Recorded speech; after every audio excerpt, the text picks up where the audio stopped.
I believe in all public school should be at least 2 police present from 9 and must be till 5. Because I could recommend, or I could take you every 3 o'clock between Montrose and Mount Royal through the corner that leads from Perry Christie House to D.W. Davis. And when the school kids is released from school, there is a fight.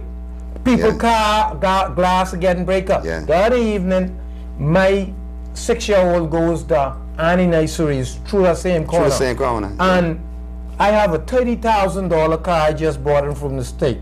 And I don't want nothing to happen to that. But I watch like a terrorist act. I've watched a bunch of girls and young boys attack another girl on the side of Lover's Pub. And Glennis, who owned the pub, she was in the restaurant and she couldn't come outside, and they was on her car and they was dancing and the crowd was getting thick and they was beating this young lady. And it's 3 o'clock in the daytime now. 3 o'clock in the day. What reflect back is what I saw on CNN 2 weeks ago when a teen was beaten to death. I had to drive there with my car, with my kids in the car, and I had to literally drive kids off this girl or they was gonna kill her right there. Two guys who work the flameless electric and another lady crossed the street who sell hot dogs. Us four together was able to try and get these kids. We had to physically throw them away. And you know what, hey, Mr. Hanna? A person like me who gets around town, I saw a police officer drive up in his SUV, look me in my eyes. Well, I say, police is here now. And he drive away. And anytime I get to Mr. Ferguson, I'm going to tell him what that officer is, and he need to be recommended for that. Man, Mr. Ferguson knows. No, well, you defend him. I'm not defending him. I don't have no brief for him. Let me just put this straight to you, Mr. Ferguson. You full know well what's happening. Because what this man talk about happens every day. See, he just see this for the first time. Like I told you, I'm in the war zone, Brother Rolle. Okay. I see it every day. There's a space there on Point Sienna down there by Brightleys, where they have the open lot. Whenever those kids have a beef, that's where they meet to have the beef. And that's a constant thing. Now, I understand the problem, but police, you know, we're talking about Mr. Vince Ferguson, and that's why we began the show talking about him. Mr. Ferguson, and I'm going to ask your opinion on this, Brother Ali. Mr. Ferguson theory was, it's the way you raise these children, the way they react in public. So when you see a child out there with this violence and all this rage and this anger, it usually reflects something that's happened in that child's life. These children, we in the Bahamas tend to use the old way. We believe in brutalizing our children and beating them. Vince Ferguson told me, you're not supposed to beat your children. He said to me, Dion, you're supposed to be able to communicate with your child, because communication is a skill. And you're supposed to be able to persuade your child that he's doing the wrong thing and teach him right from wrong. You shouldn't have to beat him, because when you beat him, you're not really teaching him. You're just making him conditioned to that position. So you're teaching him a skill to beat other people. So if I take a stick and I beat my child with it, I'm really training my child to take a stick and beat somebody else with it. But Ali, what Vince was saying is that you have this cycle, and the only way we can break it is by developing parenting skills, nurturing the children, rather than abusing them and beating them, teaching them the right ways, not being too soft with them. Because he told me, you know, being too soft is the opposite end of the chain. But you need to enforce rules, you need to have a better relationship with your children as parents. But Brother Ali, you've been saying for show after show that it takes a village to save the child, and you've been saying that these children are our future. Bearing in mind what Brother Rolle talking about and the condition in the streets today of our young kids, what you think's going on? You know, there's a saying, biblical saying, the harvest is ripe, but the laborers are few. I think what we're actually reaping right now is what we have sown. In the sense that when you look at, you ask the question, when does life begins? Does it begin when you're a year old, or does it begin at conception?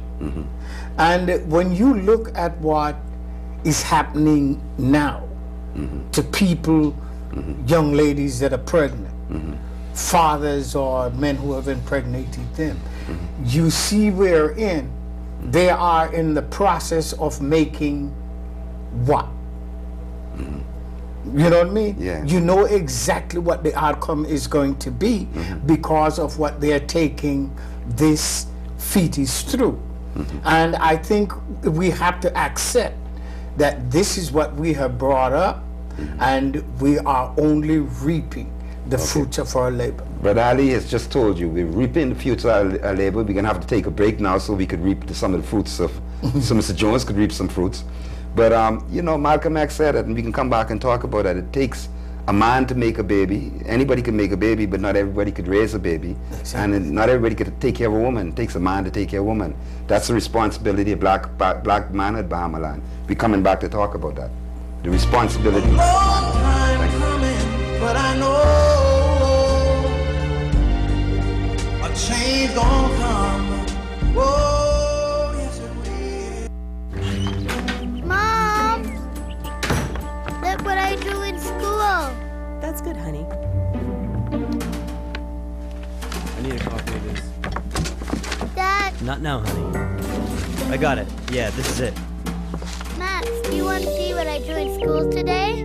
Here's Dad. Children can go to the dogs when families don't listen. Here's Mom. And look, this is you and me. From the Church of Jesus Christ of Latter-day Saints. A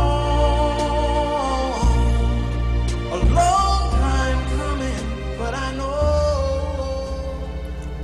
Welcome back. We just was talking about some very serious things here, man. I mean, you know, black manhood. Brother Rolle, you saw all those government ministers standing in front of my good friend, Mr. Ferguson, as he lay in his repose. You saw them all singing glorious songs of thee. You know, you saw them praying. Brother Rolle, you heard what Mr. Ferguson been saying all these years. You read his articles. You know what he been saying. I know what he's Come on saying. TV, he said it. Yeah. They know. They know. Mr. Ferguson is one of the most forceful fellas now. That's it. What you think those politicians gonna hear him now? Well, let me say this, right? And this is what I think makes me different or unique. My philosophy is to take care of you when you're living. When you're dead, it's good. Let the fathers and the heavens deal with you.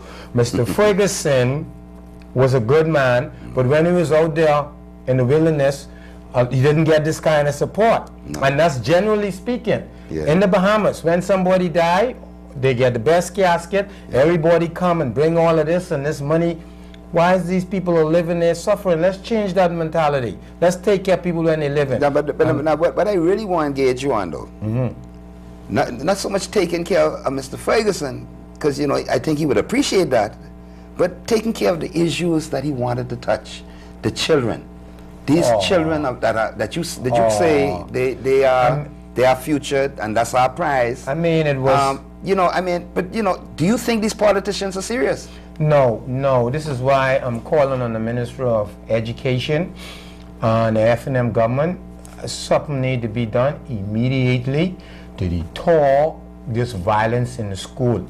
I have a friend of mine, Bishop Hanschel. He was invited to the schools to talk to kids, and he was told that when people intervene in their fights, they get beat, they get rolled out. And it was outrageous to see kids telling a bishop this.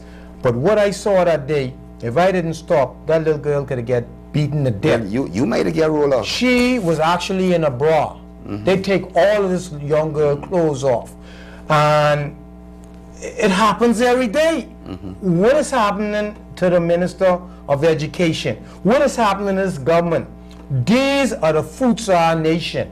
If we can't prepare these people to take this nation over, because we are dying. What's going to happen to this country? But now, Brother Rolle, and I'm going to ask Brother Ali to come in here on this. You know, Brother Ali has been saying time and time again, it's what we teach our children.